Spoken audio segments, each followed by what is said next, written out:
हुई वीडियो को हम शुरू कर लेते हैं। सबसे पहला क्वेश्चन इसका है, इसका गुणनखंड तोड़ना है। तो जब इसका हमको गुणनखंड तोड़ना है तो आप इसका गुणनखंड तोड़िए। तो हम तोड़ के आपको बताते हैं। 25 है तो इसको हम 5 का स्क्वायर लिख सकते हैं, जरूर 5 का स्क्वायर हम लिख सकते हैं इसको। यहाँ से माइनस कॉमन कर लेते हैं। तो जब माइनस कॉमन करते हैं तो p का स्क्वायर, ठीक है, माइनस, यहाँ से माइनस हो गया तो ये प्लस हो जाएगा, q का स्क्वायर प्लस 2pq, इतना हमको मिलेगा, यस मिलेगा। तो यहाँ 5 का स्क्वायर लिखेंगे माइनस p प्लस q के दी होल स्क्वायर हो जाएगा, क्योंकि आप जानते हैं कि p प्लस q के दी होल स्क्वायर बराबर होता है p का स्क्वायर प्लस q का स्क्वायर प्लस 2ab। तो इतना तक आप समझ गए। अब इसको देख लीजिए, a मान लेते हैं और इसको b मान लेते हैं। तो a square minus b square पे इसको तोड़ लेंगे। तो a माइनस बी स्क्वायर बराबर क्या होता है, a प्लस b, ठीक है, और a माइनस b। तो इसका गुणनखंड ये होगा, यानी कि आंसर फर्स्ट नंबर हो जाएगा इसका। चलिए नेक्स्ट क्वेश्चन लेते हैं। इसका मान निकालना है आपको। तो इतना बराबर हम मान लेंगे क्या, इतना बराबर हम मान लेंगे k, ठीक है। अब दोनों तरफ स्क्वायर करेंगे। तो जब दोनों तरफ स्क्वायर करेंगे तो a प्लस बी के होल स्क्वायर पर टूट जाएगा। तो जब इसको तोड़िएगा तो k बराबर आपको मिलेगा √6। थोड़ा सा ये हम शॉर्ट में कर दिए हैं, क्योंकि यहाँ थोड़ा टाइम अधिक लगने वाला है, इसलिए हम इसको थोड़ा शॉर्ट में कर दिए हैं। आप निकालिएगा तो इसका आंसर k बराबर √6 ही आएगा, जो कि आंसर 4 नंबर होगा। नेक्स्ट क्वेश्चन लेते हैं। इसमें देखिए सबसे बड़ा कौन है ये हमको चुनना है, ठीक है। तो एक का मान तो यहाँ तक ठीक है, इसको भी हम पॉइंट में कन्वर्ट कर लेते हैं। तो जब पॉइंट में कन्वर्ट करेंगे तो पॉइंट देंगे पहले, इस पर शून्य देंगे, और 15 दूनी 30, यानी कि 0.2 कुछ कुछ आएगा ये, ठीक है, 0.2। और जब इसको भी पॉइंट में कन्वर्ट करेंगे तो ये आएगा 0.30। तो ये तीनों में सबसे बड़ा कौन है, सबसे बड़ा ये है, यानी कि आंसर नंबर 2। नेक्स्ट क्वेश्चन लेते हैं। अब इसका घन पूर्णांक संख्या हमको कहता है प्राप्त करने के लिए। तो जब भी ऐसा क्वेश्चन हो, वर्ग निकालने के लिए कहे या घन निकालने के लिए कहे, तो सबसे पहले इसको गुणनखंड हम तोड़ते हैं। 86800, इसका गुणनखंड जब तोड़ेंगे तो थोड़ा गुणनखंड लंबा आएगा, तो आप तोड़ लीजिएगा। तो इसको जब गुणनखंड कीजिएगा ना तो कंटिन्यू 7 3 गो आएगा, उसके बाद कंटिन्यू 2 आएगा 3 गो, उसके बाद कंटिन्यू 5 आएगा। तो यहाँ देखिए 3 का कॉमन हो गया, 3 जोड़ा हो गया, यहाँ भी 3 जोड़ा हो गया, इसमें 3 जोड़ा नहीं हुआ। तो वह कौन छोटी संख्या हो सकता है, तो वह 5 हो सकता है। तो इसका आंसर 5 होगा। नेक्स्ट क्वेश्चन लेते हैं। कहता इकाई स्थान पर बताइए कौन होगा। तो जब भी ऐसा क्वेश्चन हो, एक चीज आप याद रखिएगा, ये लिख लीजिएगा, 2 3 7 8। यदि अंत में हो यहाँ पे, कहाँ पे, यहाँ पे, तो ये 4 अंक के बाद रिपीट होने वाला है। कितना अंक के बाद रिपीट होने वाला है, 4 अंक के बाद। तो जब 4 अंक के बाद ये रिपीट होने वाला है तो इस पर जितना भी पावर है उसको हम 4 से भाग देंगे। क्या करेंगे, 4 से भाग देंगे। जब 4 से हम भाग देंगे तो 4 5 20, 0 आएगा। 3 में तो 4 से भाग लाएगा नहीं, तो बचा कितना मेरे पास, 3। तो अब 13 के पावर 3 लिखेंगे, ठीक है। और जब इसका गुना करेंगे तो कितना आएगा, 13 गुने 13 गुने 13। जब इसका गुणनखंड करेंगे तो 3 तिया 9, 9 तिया 27, यानी कि लास्ट में 7 तो आने ही आना है। इसके बाद अब जोन आए, ठीक है। जब गुना कीजिएगा तो कुछ 7 कुछ नीचे कर इस तरह से आगे करके आएगा, तो इकाई अंक पर जो आएगा वो 7 होगा, यानी कि आंसर नंबर 2 हो जाएगा, ठीक है। नेक्स्ट क्वेश्चन लेते हैं। आरोही क्रम में ए बी सी 3 प्राकृत संख्या है, तो कौन इसमें सही है बताइए। तो आरोही क्रम यानी कि बढ़ते क्रम, तो ए बराबर 1 मान लेते हैं, बी बराबर 2, सी बराबर 3। अब बताइए सी के मान यहाँ 3 रखिएगा, ए के मान ए रखिएगा, तो बी के बराबर कभी होगा? नहीं होगा। सी के मान यहाँ रखिएगा 3 और ए के मान 1 रखिएगा, कभी भी बी स्क्वायर सी छोटा होगा? कभी नहीं हो सकता। ये भी बराबर नहीं हो सकता है, तो आंसर इसका होगा 4 नंबर। नेक्स्ट क्वेश्चन लेते हैं। अब ये देखिए ए स्टार बी, ए इंटू बी, ए स्टार बी का मतलब क्या होता है? ये देखिए ए स्क्वायर प्लस बी स्क्वायर, तो ए स्टार बी यहाँ पर ही देखो, तो ए स्क्वायर प्लस बी स्क्वायर, यानी कि ए के स्क्वायर तो 25 और 20 के स्क्वायर तो 4, यानी कि 29। अब 29 हो गया इंटू यहाँ देखिए 25। अब इसका मतलब क्या होता है? इंटू का मतलब यहाँ देखिए ए स्क्वायर माइनस बी स्क्वायर क्या होता है? ए स्क्वायर माइनस बी स्क्वायर, यानी कि ए स्क्वायर 29 के स्क्वायर माइनस 25 के स्क्वायर। जब इसका कैलकुलेशन कीजिएगा तो हमको मिलेगा 216, आंसर नंबर 3। नेक्स्ट क्वेश्चन लेते हैं। एक आयकर फ्लैट की लंबाई और परिमाप का अनुपात, यानी कि लंबाई हमको दिया हुआ है भाई साहब 1, ठीक है। परिमाप बराबर होता है एल प्लस बी। परिमाप कितना दिए हुए? 3 दिए हुए। एल का मान 1 रखेंगे यहाँ पे, तो जब इसका कैलकुलेशन में 2 प्लस 2b इक्वल टू 3, यानी कि 2b इक्वल टू हो गया 1, यानी कि b बराबर 1/2, यानी कि ब्रेथ हमको हो गया 2 और लंबाई 1 है। तो क्वेश्चन क्या कहता है? लंबाई और चौड़ाई, तो लंबाई का मान 1 और चौड़ाई के मान 1/2। जब इसको कैलकुलेशन करेंगे हम तो 2 यहाँ आ जाएगा, 1 यहाँ आ जाएगा, यानी कि आंसर नंबर फर्स्ट, ठीक है। नेक्स्ट क्वेश्चन लेते हैं। 3 खरीदने पर 1 मुफ्त है भाई साहब, तो टोटल आपको कितना मिला? 4 मिला, यानी कि 4 पे 1 मुफ्त है, 4 पे 1 मुफ्त है, लेकिन परसेंटेज में कितना मुफ्त है ये बताइए? 25% मुफ्त है, यानी कि 25% आपको छूट मिला, आंसर नंबर फर्स्ट। चलिए तुल्य भिन्न, तो जब तुल्य भिन्न की बात हुआ तो सिंपल भिन्न, जो भिन्न का एक फॉर्मेट होता है उस भिन्न में आपको लिखना है। तो इसको जब परसेंटेज तोड़िएगा, पॉइंट को तोड़िएगा, तो जो आएगा आंसर वही आपका आंसर होगा। तो इसको तोड़ लीजिएगा, कौन ऐसे हम बता देते हैं 1 2, पॉइंट के बदले नीचे 100 आएगा और परसेंटेज यहाँ पे आएगा। जब टोटल का कैलकुलेशन कीजिएगा तो इस चारों में से कोई आपका आंसर होगा, उसको आप देख लीजिएगा, ठीक है।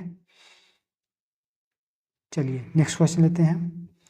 अब यहाँ देखिए थोड़ा ये समझने वाला है, एक चित्र दिया हुआ है पी एस बराबर एस क्यू, पी एस बराबर एस क्यू, ठीक है, और एस क्यू बराबर एस आर दिया हुआ है। तो आप जानते हैं कि भुजा बराबर तो कोण भी बराबर। तो यहाँ देखिए ये भुजा बराबर है, ये भुजा बराबर है और ये भुजा बराबर है। तो इस भुजा के सामने वाला जो कोण है, इस भुजा के सामने वाला वही कोण होगा, यानी कि ये कोण हमको होने वाला है 54। जब ये कोण 54 होगा तो हमको ये कोण कितना होगा ये बताइए। तो हम जानते हैं कि कोई भी ट्रायंगल है तो इसको बाहर का जो कोण होगा अंदर का दोनों कोण के योग के बराबर होता है ना? हाँ होता है, इस चीज़ को आप जानते होंगे। तो वही फॉर्मेट यहाँ पे लगाए हैं। तो ये हो जाएगा 108 हो जाएगा।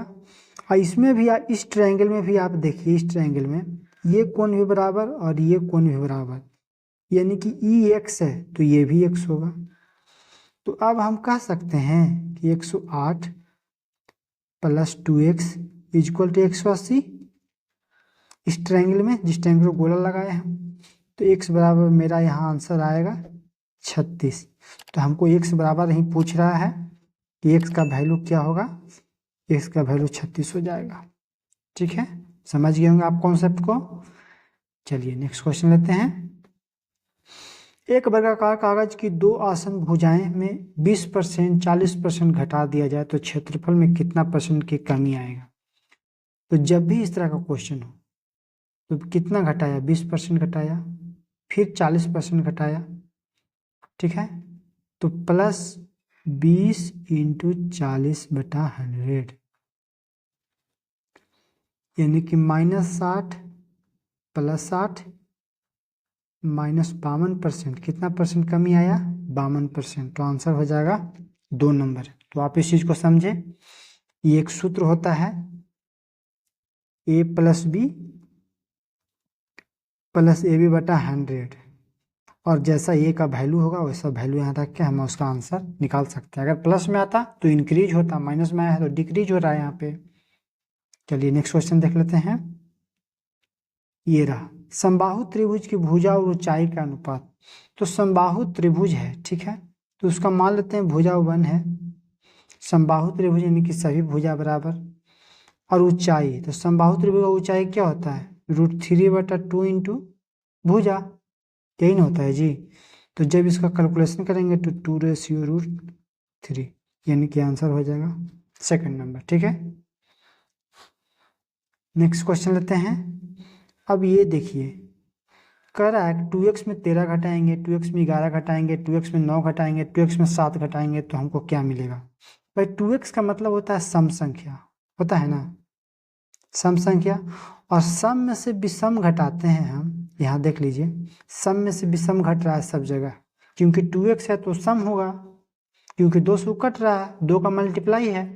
तो सम में से विषम जब भी हम घटाएंगे, तो सम में से जब भी हम विषम घटाएंगे तो हमको कौन संख्या मिलने वाला है? विषम संख्या ही मिलेगा।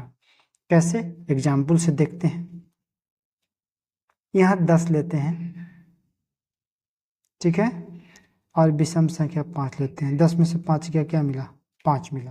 तो हमको विषम संख्या ही मिलने वाला है, ठीक है। इस चीज को भी आप याद रखिएगा कि जब भी सम संख्या में से विषम संख्या घटाएंगे तो हमको विषम संख्या ही मिलेगा। चलिए नेक्स्ट क्वेश्चन देख लेते हैं।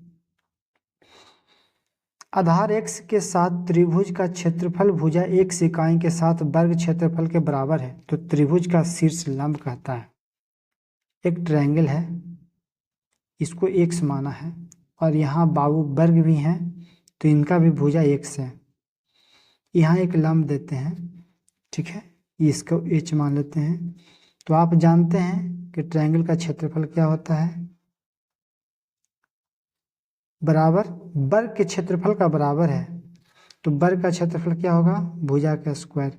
इसका कैलकुलेशन करेंगे तो x से स्क्वायर कट जाएगा, यानी h बराबर 2x मेरा आंसर हो जाएगा, आंसर नंबर 2 हो जाएगा, ठीक है। नेक्स्ट क्वेश्चन, इसका कैलकुलेशन करना है, x² + y² का मान निकालना है। तो सबसे पहले यहाँ हम कैलकुलेशन करेंगे, इसमें x y कॉमन करेंगे, x y कॉमन करेंगे तो x + y बचने वाला है, प्लस x y ऑलरेडी यहाँ बचा हुआ है, बराबर दिया हुआ है 63। अब इसमें से हम x y कॉमन करेंगे, x + y कॉमन करेंगे यहाँ पे, ठीक है। तो जब कॉमन करेंगे यहाँ पे x y + 1 बचेगा, 63 है। अब इसका x y का मान दिया हुआ है, क्या मान दिया हुआ भाई? 6। तो 6 + 1 कितना होता है? 7 होता है, 7 होता है। तो x + y यहाँ पर है, कॉमन में लिए हुए हैं, आप इस चीज़ को देख रहे हैं। तो जब x + y है तो थोड़ा सा और इसको छोटा करके हम आपको बताते हैं। x y जब यहाँ हम कॉमन किए थे x + y, और जब यहाँ हम x y का मान 6 लिए, और पहले से मेरे पास 1 है और ये 63 है, तो 6 या 1 7, 7 को अगर 63 से काटेंगे तो x + y के मान हमको मिल जाएगा कितना? 9 7 63, 9 मिल जाएगा। तो जब हम x + y के मान 9 ले लिए हैं और x y का मान दिया हुआ है, तो x² + y² के मान निकालना कितना आसान हो गया। तो x + y के जो होल स्क्वायर कर देंगे, दोनों पे स्क्वायर कर देंगे और फिर वैल्यू रखेंगे, तो हमको वैल्यू आने वाला है 69, x² + y² का, ठीक है। नेक्स्ट क्वेश्चन लेते हैं। यदि मैंने संख्या 11 से 199 लिखी तो मैंने कितनी बार 2 लिखी है? तो 11 के बाद 12 आता है, 12 के बाद देखिए 12, 13, 14, 15, 16, 17, 18, 19, 20 आएगा। तो इस तरह से कितना बार 2 आएगा, तो आप लिख के देखिएगा। तो 11 से लेके 199 तक 39 यानी कि 39 2 आएगा। ठीक है, नेक्स्ट क्वेश्चन लेते हैं। कहता यदि फल की बड़ी टोकरी में 3 संतरे, 2 सेब, 5 केले हैं, इनमें से यदि एक फल का यादृच्छिक रूप से चयन किया जाए तो इनमें 1 संतरे और 1 केले होने की प्रायिकता पूछता है। तो प्रोबेबिलिटी के मतलब कि जो संभावना है उसको ऊपर और टोटल नंबर नीचे। तो हमको संभावना क्या है, 1 संतरे, तो यहाँ संतरा कितना है भाई, 3 है, तो 3 लिखेंगे यहाँ पे। ठीक है, टोटल प्रोबेबिलिटी कितना है, तो 5 2 7 बेटा 3। अब संतरा निकाले, अब क्या निकालेंगे, 1 केला। तो टोटल केला यहाँ कितना है, 5 है, तो 5 में से कोई भी निकाल सकता है। तो प्रोबेबिलिटी ऊपर और टोटल 10। जब इसका कैलकुलेशन कीजिएगा आप तो आपको 4/5 इसका आंसर मिलेगा, आंसर नंबर। अब इसको देखिए, कहता एक पैटर्न पर उसको विद्यार्थी जो लिखा है, उपरोक्त एक विद्यार्थी को कार्य को दर्शाता है। यदि यह त्रुटि पैटर्न निरंतर जारी है तो उसी पैटर्न के आधार पर इसको विद्यार्थी कैसे लिखेगा, ये बताइए। तो 3 में से यानी कि 5 में से 2 जाएगा तो 3, और 11 में से 7 जाएगा तो 4, यानी कि इस तरह से लिखेगा, क्योंकि इस तरह से ऊपर भी लिखे हुए हैं, देख लीजिए। 4 में से 1 गया है तो 3, 8 में से 8 यानी कि 16 में से 8 गया तो 8। चलिए नेक्स्ट क्वेश्चन लेते हैं। कहता है एक लोहे की एक छड़ को पुनः ढालते हुए उसके अर्ध व्यास को 1/4 कर दिया जाता है। ठीक है, मानते हैं एक बड़ा छड़ है, उसका व्यास, उसका त्रिज्या मान लेते हैं कि 1 है, लेकिन पुनः उसको ढालता है ना तो उसका त्रिज्या कर दिया जाता है 1/4। ठीक है, 1/4 कर दिया जाता है। क्वेश्चन पढ़िए, यदि उसका आयतन वही रहता है जो पहले था तो उसकी नई लंबाई हो जाएगी। तो बताइए, बेलन है तो बेलन का आयतन क्या होता है बताइए, पाई r², h, बड़ा h मान लेते हैं। ठीक है, और इसका हो जाएगा पाई r², r का स्क्वायर करेंगे यानी कि इसका स्क्वायर करेंगे 1/16, और इसका मानते हैं h1।